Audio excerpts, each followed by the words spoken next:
The Philadelphia 76ers are one of the most hyped future dynasties in the NBA. If Joel Embiid and Ben Simmons can remain healthy, which so far they both have potential to be top 5 players in the NBA. And that's discounting the fact that they have a number 1 overall pick in the 2017 draft that has been injured and still has top 10 player potential as long as he can get his jumper back together. Do not give up on Fultz yet. The Phoenix Suns, who had a 70-point scorer last season in Devin Booker, have a bright future with him alone. I feel as though that performance gets forgotten about. A second-year shooting guard put up 70 points versus the best team in the East, one of the top 5 defenses in the NBA. Insane. On top of Booker, Josh Jackson has been a beast since the start of 2018, going from DNPs to 17 points per game. Add Dragan Bender knocking down his threes on top of that, and they have a very bright future. The Chicago Bulls have 2 players in the Rising Star game, Chris Dunn and Lauri Markkanen, along with Zach LaVine, who had 35 points against his former team. And rookie Lauri Markkanen made the final round of the skills challenge as a power forward. The Kings also have a solid core for the future. You could argue that the Celtics are also a young team of the future because Kyrie is only 25 and Jaylen Brown and Jason Tatum are amazing already, with Tatum showing a smooth ISO game that is so rare to find in a 19-year-old. But there is one young team that I think really slips under the radar to a borderline criminal extent, and that team would be the Denver Nuggets.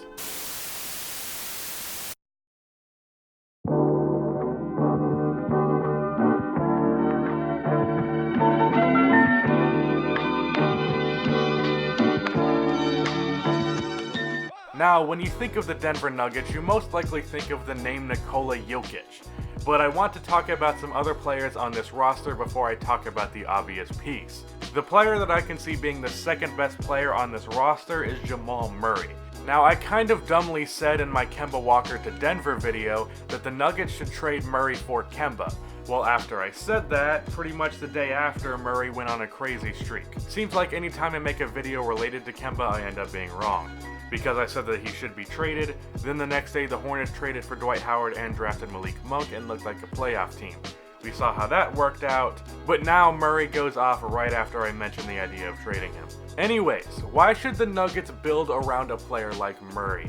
Well, right now Murray is the closest thing to Stephen Curry that we have in the league. Apologize for the rhyming that's about to occur. Trae Young will probably be the closest thing to Curry when he's drafted, but as of now, that title belongs to Murray. Jamal is a knockdown 3-point shooter. Good ball handler, great cutter, makes threes off the dribble, off of step backs, also does the same for mid-range where Murray is also very deadly. He has 25 points per game potential, and I am more than willing to stand by that statement. Now, like I said, Murray is similar to Stephen Curry. Again, apologize for the rhyming. He is also similar in that he has a backcourt member that is a knockdown shooter and good defender. Curry has Klay Thompson, and Jamal Murray has Gary Harris, who actually, believe it or not, is the leading scorer of this current Denver Nuggets team at 17 points per game. The leading scorer of an offense that is towards the top of the league. Like I said, Harris is a knockdown shooter. He shoots 40% from 3 on 6 attempts per game. He's also a solid ball handler, a good defender, he is a great cutter, and he gets a lot of handoffs from Jokic that he converts into mid-range pull-ups that he makes on a consistent basis. So their backcourt consists of 2 players who will be capable of averaging 20 points per game. The thing is, though, that a good amount of the possible points they get will come off of a pass from Nikola Jokic, the star big man of the Denver Nuggets.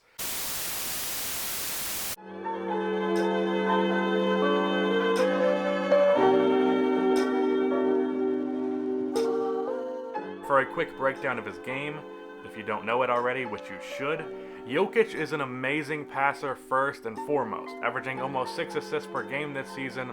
These assists come off of a variety of fancy moves. Behind the back passes, behind the head passes, no-look passes, between the leg passes, and post and handoff passes. Besides for his amazing vision, Jokic has pretty much become a great mid-range shooter. He has a fairly high arc, which makes his shot hard to block, especially because he's shooting it as a near 7-footer with a long wingspan. He's extended that shot to the 3-point line where he's been shooting around league average on 3.5 attempts per game. He's a solid ball handler, pretty damn good for a big man. He's known to grab a defensive rebound, take the ball up himself, and initiate the offense from there. Something that's very rare to find out of a center.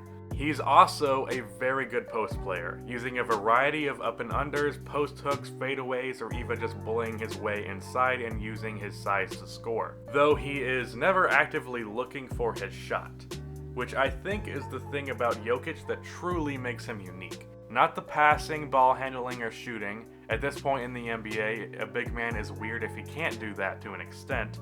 Jokic, to me, is the most unselfish young star in the NBA. He very rarely forces offense, even though he's capable of it. As we discussed in my production versus efficiency video, a player like T-Mac isn't better than Pippen just because he averages more points per game, because Pippen could just simply take more shots, be less efficient, and average the same amount of points per game.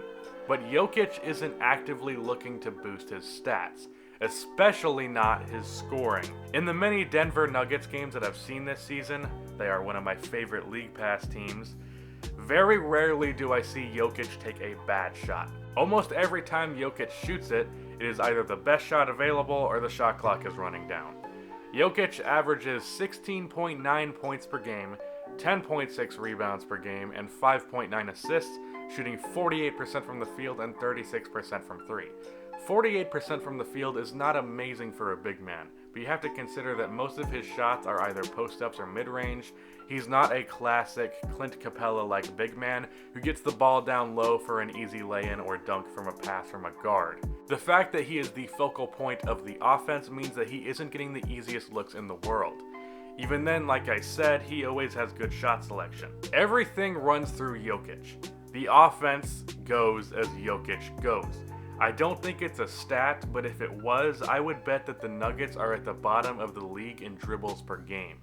Their offense consists of three-point sets, with Jokic holding the ball between the free throw line and the top of the key, between Gary Harris and Jamal Murray running those three-point sets, as well as cut plays, and they either get a three, cut layup, or they get the ball to Murray or Harris and they run a pick and roll / pop with Jokic. That's the foundation of their offense. As for the other guys on this team, besides for those three, there is Trey Lyles, a stretch power forward who's been killing it lately.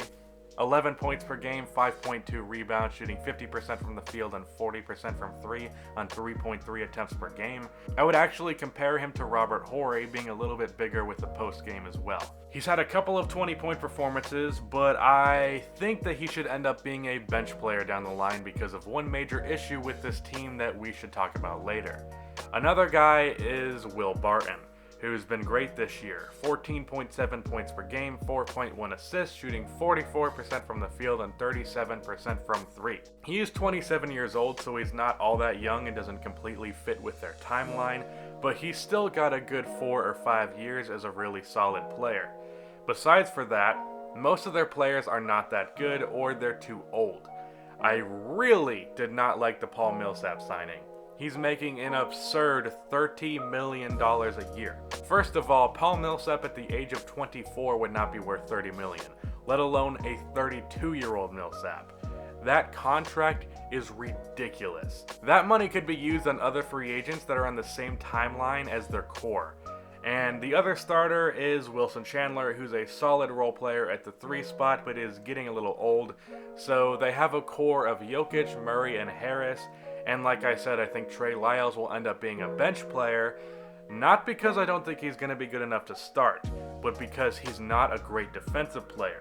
And with a starting lineup with Jokic and Jamal Murray, you're going to need to have good defenders to even great defenders around that. Murray isn't necessarily all that bad of a defender, he's not terrible, and a good coach could get him to the level of not bad on defense, which should be good enough. And you could say the same for Nikola Jokic. The biggest problem with him on defense really is that he's not at all a rim protector. 0.8 blocks per game. So they need a big that they can put next to Jokic who can shoot threes and block shots. A Serge Ibaka type player. And they could also use a Robert Covington type of player at the 3 spot. I say that they need this because Denver has a core that has a potential to be top 5 in the NBA at offense and bottom 5 in defense. It didn't really work out for the 7 seconds or less Phoenix Suns, so I wouldn't expect it to work out for the Nuggets. I don't know much about Mike Malone as a coach other than the Kings unnecessarily fired him and it pissed off DeMarcus Cousins.